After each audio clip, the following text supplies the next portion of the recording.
Hello friends, நான் ஜெயராஜ் பேசுகிறேன். ஆக்சுவலாக வந்து பார்த்தீங்கன்னா எல்லாருமே இப்போ ரீசெண்டாக வந்து பிளானட் டேங்க் செட் பண்ணுற ப்ரோ. பிளானட் டேங்க் செட் பண்ணுற டிப்ஸ் இருந்தால் சொல்லுங்கள், என்ன பண்ணணும், ப்ரொசீஜர் என்ன அப்படின்னு சொல்லிட்டு நிறைய பேர் கேட்குறீங்க. ஆக்சுவலாக ஒரே ஒரு சிம்பிள் தாங்க. இந்த பிளானட் டேங்கை பொறுத்த வரைக்கும் நீங்கள் வீட்டுக்குள்ளே இண்டோரில் செட் பண்ணுறீங்கன்னா கண்டிப்பாக கிளாஸ் டேங்கில் தான் செட் பண்ணுறது நல்லாயிருக்கும். ஸோ இந்த கிளாஸ் டேங்கில் செட் பண்ணுறீங்கன்னா ஒன்று தாங்க, அந்த ஹேங் ஆன் ஃபில்டர் மஸ்ட்டு. ஓகேங்களா. இன்னொன்று என்னன்னா, நாங்கள் வந்து என்னன்னா டிம்மான லைட்டுங்க. ஓகேங்களா. ஸோ இந்த லைட் வந்து சும்மா வீடியோ எடுக்க மட்டும் தான் போடுவேன். மற்றபடி வந்துன்னா ஸோ டிம்மா இது வந்து பார்த்தீங்கன்னா வீட்டுக்கு நீங்கள் எலக்ட்ரிக் கடையில் போய் கேட்டிங்கன்னா தெரியும். ஒரு டிம்மான லைட்டு, ஒரு எல்லோ கலர் லைட்டோ இல்லை ஏதோ ஒரு லைட் வாங்கிக்கோங்க. நார்மலாக லைட்டே போதுங்க. பெரிய அளவுக்கு வந்து பார்த்தீங்கன்னா இந்த லைட்டு தான் கொடுக்கணும், பிளானட் டேங்க் லைட்டு தான் கொடுக்கணும் அப்படின்னா எந்த ஒரு ப்ரொசீஜருமே இல்லை. என்னன்னா அந்த எல்லோ கலர் லைட் மாதிரி இருக்கிறது வாங்கிக்கோங்க. ஓகேங்களா. நீங்கள் அக்வாரியம் ஷாப்பில் போனீங்கனாலும் சரி, இல்லை அக்வாரியம் ஷாப்பில் போய் இந்த லைட்டு கேட்டிங்கனாலும் சரிங்க, இந்த லைட்டு கூட போடலாம். ஒன்றும் பெரிய அளவுக்கு வந்து பார்த்தீங்கன்னா அஃபெக்ட் ஆகாது. அதே மாதிரி இந்த புதுசாக பிகினர்ஸாக இருந்தீங்கன்னா சிம்பிளாக வளரக்கூடிய பிளான்ஸ் கேளுங்க. ஓகேங்களா. எடுத்தோடனே ரொம்ப எக்ஸாட்டிக் பிளான்ஸோ அந்த மாதிரிலாம் போகாதீங்க. சிம்பிளாக வந்து நான் CO2 பிளான்ஸ்னு சொல்லி கேட்டிங்கன்னா கிடைக்கும். எங்கிட்ட கூட இருக்குது, வேணா கூட சொல்லுங்கள். நான் CO2 பிளான்ஸ் பிகினர்ஸ்னு சொல்லி கேளுங்க. அப்போ தான் வந்து பார்த்தீங்கன்னா ஈஸியாக வளர பிளான்ஸ் நல்லா நிறையா இருக்குங்க. அந்த மாதிரி பிளான்ஸ் வைக்கும் போது என்னென்னா கண்டிப்பாக வந்து பார்த்தீங்கன்னா நல்லா சூப்பராக க்ரோ ஆகும். இன்னொன்று என்னென்னா, ப்ரோ இது வந்து ஓகே ப்ரோ, இது வந்து எந்த விதமான வேலை இல்லையா, ஸோ இது வந்து எப்படி ப்ரோ ஃப்ரீன்னு சொல்கிறீங்க, அதாவது லைஃப் டைம் அதாவது சேஞ்ச் பண்ண வேணாங்கிறீங்க, தண்ணி மாற்ற வேணாங்கிறீங்க, அது ஒன்ஸ் செட் பண்ணிட்டா போதுமா, எதுவுமே வேலை பண்ண வேணாமா அப்படிங்கிறது கண்டிப்பாக எதுவுமே இல்லைங்க. இது ஒன்ஸ் செட் பண்ணுறது மட்டும் தான் கொஞ்சம் அதாவது பார்க்க கொஞ்சம் இதாக இருக்கணும், அவ்வளோதான். மற்றபடி ஒன்ஸ் செட் பண்ணிட்டீங்கன்னா நீங்கள் பாட்டுக்கு எதுவுமே இல்லைங்க. பிளான்ஸ் வளர்ந்தால் மட்டும் கொஞ்சம் கட் பண்ணிக்கோங்க. ஏன்னா ரொம்ப நிறையா வளர்ந்தாலும் உங்களுக்கு பார்க்க கொஞ்சம் இது ரொம்ப காடு மாதிரி வளர்க்கும். ஒரே ஒரு சின்ன இதுதான் அந்த ஏர் ஆல்கன்னு சொல்லுவோம். அந்த ஏர் ஆல்கன்னு சொல்கிறது அந்த நார் மாதிரி வரும். அந்த ஆல்கே வந்தால் மட்டும் நீங்கள் அப்படியே பிச்சு எரிஞ்சிருங்க, அந்த அப்படியே கொஞ்சம் கொஞ்சம் எடுத்துருங்க. இன்னொன்று டேங்க் வந்து எப்படி கிறிஸ்டன் கிளியராக இருக்கிறதுக்கு என்ன பண்ணணும் அப்படின்னு கேட்டிங்கன்னா, நான் வந்து இந்த பச்சை கலர் நார், அதாவது இது வந்து பச்சை கலர் நார் வீட்டில் எல்லாருமே பாத்திரம் வளர்க்குற கழுவுற நார் அது மாதிரி தான் இருக்கும். அது வாங்கிக்கோங்க. ஒரு 15 ரூபா நினைக்கிறேன், 10 ரூபாய் 15 ரூபாயோ அந்த இது வாங்கி ஒன்றே தாங்க. ஸோ அந்த கிளாஸில் அப்படியே தேய்ச்சி விடுங்க. ஓகேங்களா. ஸோ இப்படி கிளாஸில் தேய்ச்சி விட்டிங்கன்னா போதும். ஸோ தேய்ச்சி விட்டு ஹேங் ஆன் ஃபில்டர் ஆஃப் பண்ணிட்டு தேய்ங்க. ஓகேங்களா. தேய்ச்சி விட்டிங்கனாவே நல்லா இதாகிக்கும். ஒரு 5 நிமிஷம் வந்து பார்த்தீங்கன்னா தண்ணி கலங்கின மாதிரி தான் இருக்கும். அப்புறம் ஃபில்ட்ரு ஓட நல்லா சரியாகிங்க. இன்னொன்று என்னென்னா, இங்கே தான் எல்லாம் முக்கியமானது. நீங்கள் வந்து அதாவது அந்த பிளான்ட்ஸ் எல்லாமே வந்து பார்த்தீங்கன்னா வச்சுருக்கீங்க, எல்லாமே இது பண்ணுறீங்கன்னா இந்த இதுக்கு தகுந்த மாதிரி தான் மீன் விடணும். இதை பிளானட் டேங்க் செட் பண்ணிட்டு கோல்டு ஃபிஷ் விடுறது, மாலி விடுறது அந்த மாதிரிலாம் தப்பு தயவு செஞ்சு பண்ணிடாதீங்க. இந்த பிளானட் டேங்கில் விடுறதுக்குன்னு தனி ஃபிஷ் இருக்குது. இல்லை கப்பீஸ் விடுங்க. கப்பீஸ் விடுறதுக்கு முன்னாடி என்ன பண்ணணும்னா, தண்ணியை வந்து ஒரு மினிமம் இது வந்து ஹேங் ஆன் ஃபில்டர் கொஞ்ச நாள் ஓட விடுங்க. ஓட விட்டுட்டு ஃபஸ்ட்டு எடுத்து ஸ்விம்ஸ் ஆட் பண்ணிக்கோங்க. ஓகேங்களா. ஸ்விம்ஸ் ஆட் பண்ணிக்கோங்க.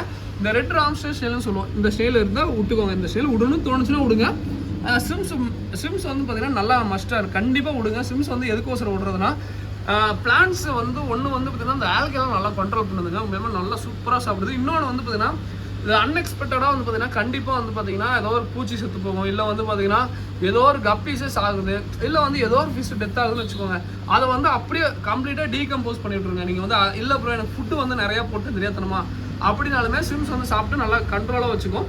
உங்கள் பிளான்ஸை வந்து இப்போ உங்கள் எப்படி சொல்கிறது, உங்கள் டேங்கை வந்து பார்த்தீங்கன்னா அமோனியா லெவலில் கண்ட்ரோல் பண்ணும். இன்னொன்று வந்து பார்த்தீங்கன்னா தண்ணி வந்து கெட்டு போகாமல், அதாவது ஃபுட்டு தண்ணி வந்து கெட்டு போகிறது காரணம் என்னென்னா, ஒன்று ஓவர் ஃபீடிங்கு, இன்னொன்று வந்து பார்த்தீங்கன்னா மீன் வேஸ்ட். இது ரெண்டு தான் முக்கியமானது.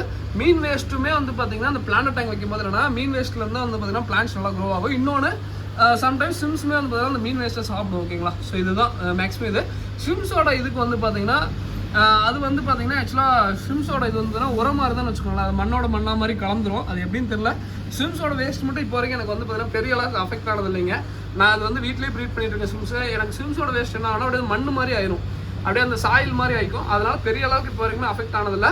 இன்னொன்று நிறைய பேர்த்துக்கு வந்து பார்த்தீங்கன்னா ப்ரோ தண்ணி பழசான கெட்டு போகாதா, நிறைய பேர்த்துக்கு இங்கே அதுதான் சந்தேகமாக இருக்குது. அதாவது ஒன்றும் இல்லைங்க, அதாவது ஒரு இதில் வந்து பார்த்தீங்கன்னா இப்போ உதாரணத்துக்கு நீங்கள் வந்து தண்ணியை வந்து ஒரு வாரமாக பிடிச்சி வைக்கிறீங்க. ஸோ ஒரு படத்துலேயே பிடிச்சி வைக்கிறீங்கன்னா அது வந்து நீங்கள் ஒன்றும் இல்லைங்க, ஒரு 5 மாதம் கழிச்சு கூட யூஸ் பண்ணலாம். ஏன்னா தண்ணி வந்து ட்ரை ஆகும். நீங்கள் நல்லா பிடிச்சி வச்சு ஒரு பக்கம் ட்ரை பண்ணி பாருங்கள், தண்ணி வந்து ட்ரை ஆகாமல் தவிர அந்த தண்ணி கெட்டு போகாது.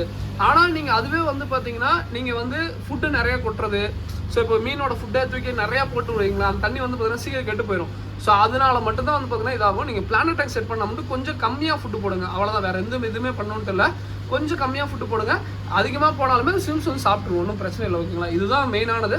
இன்கேஸ் ஸ்விம்ஸ்னால சாப்பிட முடியல, அந்த ஸ்டேல் சாப்பிட்ருவோம். ஓகேங்களா. ரெட் ராம்ஸ்டர் ஸ்டேல் சாப்பிட்ருவோம். அவ்வளோதான், சிம்பிளான இதே தான். இதை நீங்கள் செட் பண்ணிட்டீங்கன்னா அதுக்கப்புறம் வந்து பார்த்தீங்கன்னா அதுவாக க்ரோ ஆகிக்கும். ஃபிஷஸ் வந்து பார்த்தீங்கன்னா இப்போ ப்ரீட் பண்ண நிறைய பேர் இந்த கப்பி குட்டி பார்க்கணும்னு நினைப்பீங்க. நான் வந்து இப்போ வரைக்குமே குட்டி உள்ளேருந்து எடுக்கணுன்ட்டே எடுக்கலைங்க. அதுவாக குட்டி போட்டு அதுவே வந்து காப்பாற்றிக்கும். ஒரே ஒரு டைம் மட்டும் என்ன தப்பு பண்ணிட்டானுங்கன்னா ஃப்ரெண்ட்ஸ் எல்லாம் என்ன பண்ணிட்டாங்கன்னா குட்டியை தூக்கி உள்ளே விட்டானுங்க. ஒன்ஸ் நீங்கள் இதில் கப்பி செட் பண்ணிட்டீங்க, இதில் வந்து நல்லா சூப்பராக செட் பண்ணிட்டீங்கன்னா அதை வந்து பார்த்தீங்கன்னா டிஸ்டர்ப் பண்ணக்கூடாது. டிஸ்டர்ப் பண்ணுறதுனா எதுனா வேறு வெரைட்டி தூக்கி உள்ளே விடுறது, டக்கு டக்குன்னு வாங்கி விடுறது. ஏன்னா செட் பண்ணிட்டா ஒன்ஸ் நீங்கள் செட் பண்ணிங்கன்னா மீன் எதுவுமே ஆட் பண்ணாதீங்க, அப்படியே விட்டுருங்க. லைஃப் லாங் இருக்கட்டும். உங்களுக்கு ஆட் பண்ணணும்னு தோணுதா உங்கள் வீட்டுக்கு வாங்கி பிளானட் டேங்க்லையோ இல்லை வேறு ஏதாவது டப்லேயோ ஒரு மாதம் போட்டு 1 மாதம் நல்லா இருந்தால் மட்டும் இதில் தூக்கி இன்ட்ரடியூஸ் பண்ணுங்கள். வேறு எதுவுமே பண்ணாதீங்க. இவ்வளோ தாங்க சிம்பிள். இதுதான் ஹேங் ஃபில்டர் மஸ்ட்டு. சாயில் போட்டுக்கோங்க. லைட்டு மட்டும் வந்து பார்த்தீங்கன்னா நாங்கள் போட்டிருக்கோம். ஏன்னா நம்ம கடை வச்சுருக்கோம். ஒன்றும் பெரிய அளவுக்கு இதான் 24/7 ஓடிட்டே தான் இருக்கும். லைட்டு வந்து பார்த்தீங்கன்னா 24 மணி நேரமே எரிய விட்ருக்கோம். ஆஃப் பண்ணவே மாட்டோம். நான் 24 மணி நேரம் போடணுங்கிற அவசியம் இல்லை. ஆனால் நாங்கள் என்னன்னா இது அப்படியே வந்து மோட்டரில் கனெக்ட் பண்ணியிருக்கோம் லைட்டாக. அதனால வந்து பார்த்தீங்கன்னா 24 மணி நேரமும் எரியும். ஒரு 12 மணி நேரம் லைட் வெளிச்சம் கொடுத்தீங்கன்னா போதும். 12 மணி நேரம் இருட்டும், 12 மணி நேரம் லைட் வெளிச்சமும் கொடுத்தீங்கன்னா போதும். காலையில் வந்து பார்த்தீங்கன்னா வெளிச்சம் லைட்டாக அடிக்கும், ஒன்றும் பிரச்சனை இல்லை. நீங்கள் நைட்டு தூங்குறதுக்கு முன்னாடி இல்லை ஒரு 6 மணிக்கு லைட்டை போட்டு விட்டிங்கன்னா ஒரு நைட்டு 11 மணி நேரம் எரிஞ்சால் போதும். ஒன்றும் பெரிய அளவுக்கு இதுக்கு வந்து மெயின்டெனன்ஸோ இல்லை, அது எதுன்னு இல்லை. இதில் வந்து பார்த்தீங்கன்னா முக்கியமான பிளான்ஸ் என்னன்னா பனானா லீஃப் உள்ள வச்சிருக்கோம், கபும்பா உள்ள வச்சிருக்கோம். பட் பெரிய அது நிறையா கப்பி கிராஸ் மறைச்சிருச்சு. மெயினாக ஸ்லிம்ஸ் நிறையா விட்டுருக்கோம். அவ்வளோதான். வேறு எதுவுமே பெரிய அளவுக்கு நான் இப்போ வரைக்கும் இந்த டேங்க் பண்ணல. நல்லா சூப்பராக தான் இருக்குது. அதே மாதிரி மேக்னட்டிக் ஸ்க்ரப்பரோ அதெல்லாம் எதுவுமே இல்லை. சும்மா பச்சை கலர் நேரம் தான் இருக்குது. ஸோ இதை வச்சு தான் நாங்கள் உள்ள இது பண்ணிருக்கோம். ஸோ இதை ஜஸ்ட்டு நீங்கள் சும்மா தேய்ச்சி விட்டிங்கன்னா போதும். ரொம்ப அளவுக்கு நீங்கள் போட்டு இழுக்கணும் அப்படிலாம் இல்லை. அதே மாதிரி தண்ணி எக்காரந்து கொண்டு ஃபுல்லாக இறக்கிடாதீங்க. ஏன்னா பிளானட் டேங்க் ரொம்ப இதாயிரும். இந்த ஏர் ஆல்கே வந்தால் மட்டும் அப்பப்போ கொஞ்சம் பிச்சு விட்ருங்க, எடுத்துருங்க. ஓகேங்களா? அவ்வளோதான். வேறு எதுவுமே இல்லை. சிம்பிளாக செட் பண்ணிக்கலாம். ரொம்ப பெரிய பட்ஜெட்டும் ஆகாது. இதோட இந்த வீடியோ பண்ணிங்க. தேங்க்யூ ஃபார் வாட்சிங். தேங்க்யூ.